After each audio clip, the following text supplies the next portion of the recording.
শুভ সকাল বন্ধুরা। ছেলে গেল সকালে বাজার আর সাথে করে নিয়ে আসলো ডিমওয়ালা ট্যাংরা মাছ। আর ডিমওয়ালা ট্যাংরা মাছ আমার কিন্তু ভীষণ পছন্দ। তো ডিমওয়ালা ট্যাংরা মাছগুলোকে আমি ধুয়ে বেছে কেটে রেডি করে নিলাম। এরপরে দিয়ে দিলাম নুন আর হলুদ, আর ওপর থেকে দিয়ে দিলাম তেল, কেন বলো তো, ফাটবে বলে। আর মাছটা দিয়েই আমি কিন্তু দূরে পালিয়ে গেলাম।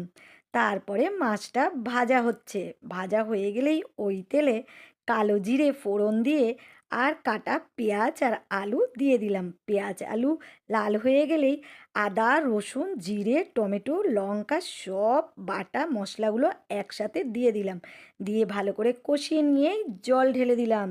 আর জল ঢেলে দিয়েই ফুটে উঠলেই মাছগুলো দিয়ে দিলাম। আহা, ওপর থেকে ধনেপাতা কুচি, খেতে কিন্তু দারুণ হয়েছিল।